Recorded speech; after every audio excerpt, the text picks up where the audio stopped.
Ich möchte euch heute zeigen, wie ihr Brot im Glas backen könnt und wie ihr genau vorgehen müsst, damit das Brot bis zu einem Jahr oder sogar länger haltbar ist. Ihr müsst ein paar Sachen beachten, das erkläre ich euch aber gleich noch. Was ihr dafür braucht, sind solche Sturzgläser, so nennen die sich. Wichtig ist dabei, dass die natürlich hitzebeständig sind, dass die Öffnung oben breit genug ist und nicht schmaler wird. Manche Gläser verlaufen nach oben hin schmaler, dann würdet ihr das Brot nicht rausbekommen. Es muss also oben die breiteste Stelle sein und dann könnt ihr eigentlich fast jedes Glas nehmen, aber diese sind am besten, die haben eine schöne Größe. Ich habe hier 850 Milliliter. Wenn man schon ein Brot macht, dann eignet sich diese Größe eigentlich so ziemlich gut dafür. Was ihr braucht, wie gesagt, ist so ein Sturzglas. Dann braucht ihr so einen Ring, einen passenden Deckel und 2 Klammern. Aber das zeige ich euch alles gleich, alles der Reihe nach. Als allererstes brauchen wir einen Brotteig, so wie diesen hier, den habe ich schon mal vorbereitet. Das ist der Brot ohne Knetenteig. Der eignet sich deshalb super dafür, weil das Brot in dem Glas nachtrocknet und ihr möchtet ja auch nach ein paar Monaten ein frisches Brot haben. Deshalb sollte der Teig nicht zu trocken sein, sondern ein bisschen saftiger. Und der ist nicht so trocken, der ist schön fluffig, flüssig. Und der eignet sich super. Den habe ich schon mal vorbereitet. Ich verlinke euch das Video am Ende und das Rezept könnt ihr auch noch mal in der Infobox nachlesen. Also mein Teig ist jetzt 3 oder 4 Stunden gegangen. Ihr habt gesehen, der war schön aufgegangen. Und dann bereiten wir die Gläser jetzt mal gemeinsam vor. Dass die Gläser wirklich sauber sein müssen, das versteht sich ja, denke ich mal, von selbst. Was wir als erstes machen, wir nehmen uns so einen Pinsel, ein bisschen Öl und bepinseln den Boden. Ich bepinsel das hier maximal 1/3 höchstens. Ich persönlich finde das nicht schön, wenn man da jetzt noch Mehl reingibt und das verbindet sich dann und dann sieht es so dreckig aus. Deshalb bepinsel ich wirklich nur den Boden. Ihr bekommt das Brot auf jeden Fall raus. Jetzt nehmen wir unseren Teig. Und ganz wichtig ist, dass wir nicht zu viel Teig nehmen. Wir haben ungefähr 1/3 des Glases befüllt und das reicht auch. Wie ihr seht, haben wir aus der Menge jetzt 4 Gläser rausbekommen. Und was wir jetzt machen ist, wir nehmen uns ein sauberes Geschirrtuch und machen den Rand sauber. Das ist der erste Schritt. Jetzt machen wir den Deckel drauf. Jetzt heize ich den Backofen vor auf 200 Grad und in der Zeit kann der Teig mit Deckel noch mal ein bisschen gehen. Gleich wenn wir das Brot backen, müssen wir die Gläser runternehmen. So, ich nehme jetzt die Gläser runter.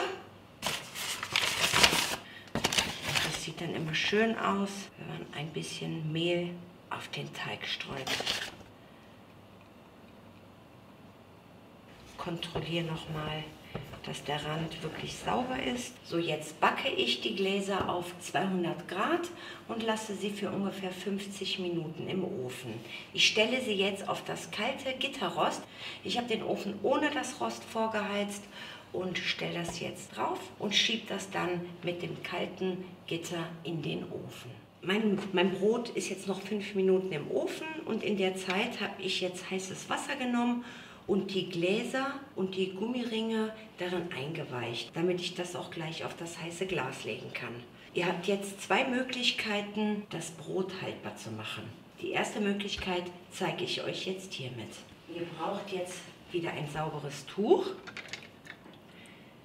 Ich nehme jetzt den Deckel raus und mache den trocken und hole das Glas raus. Oh, ich habe jetzt das erste Glas rausgeholt. Das ist heiß. Und jetzt nehme ich den Ring, schüttle das Wasser ab, lege den Ring hier drauf. Die schöne Seite natürlich nach vorne. Und jetzt setze ich das da drauf. Jetzt 2 Klippverschlüsse.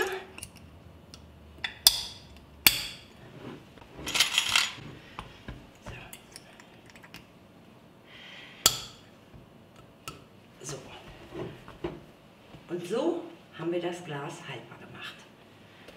Ich zeige euch das mal. Das Brot ist komplett durch.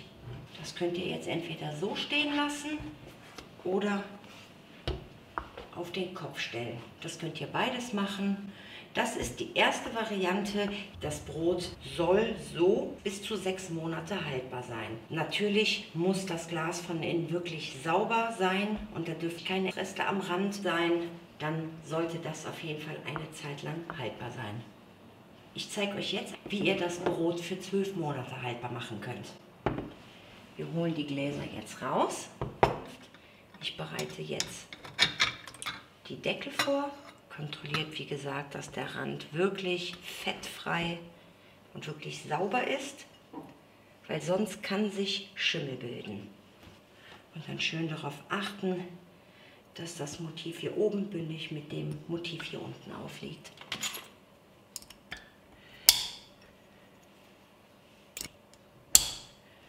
Ich habe die Gläser feste verschlossen. Jetzt nehmen wir hier eine Auflaufform. Die habe ich ungefähr 4 cm hoch mit Wasser befüllt. Und jetzt stelle ich die Gläser in diese Auflaufform. Im besten Fall ist die Auflaufform natürlich noch ein bisschen größer. Und das Ganze stelle ich jetzt in den Backofen. Den Backofen heize ich auf 130 Grad vor und stelle das Ganze jetzt für 30 Minuten in den Ofen. Dann dreht ihr den Ofen aus, lasst die Gläser noch für eine weitere halbe Stunde im Ofen. Und das mache ich jetzt. Ich stelle das Ganze jetzt in den Ofen für 30 Minuten bei 130 Grad. Auf keinen Fall heißer, weil sonst schmelzen euch die Gummiringe. Die halbe Stunde ist jetzt um. Ich ziehe jetzt hier meine Lederhandschuhe an, weil das Zeug aus dem Ofen ist wirklich super heiß. Die Gläser waren jetzt im Ofen. Ich trockne sie ab und dann drehe ich das Glas einfach um und lasse es so auskühlen.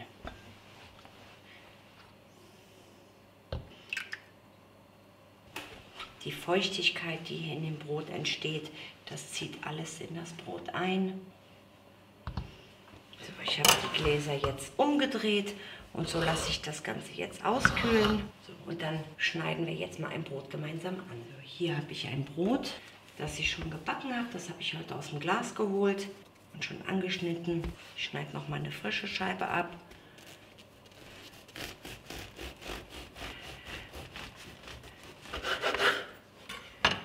Und das Brot sieht wirklich von innen total lecker aus, ganz saftig, ist schön durchgebacken und so sieht das Brot, wie gesagt, von innen aus.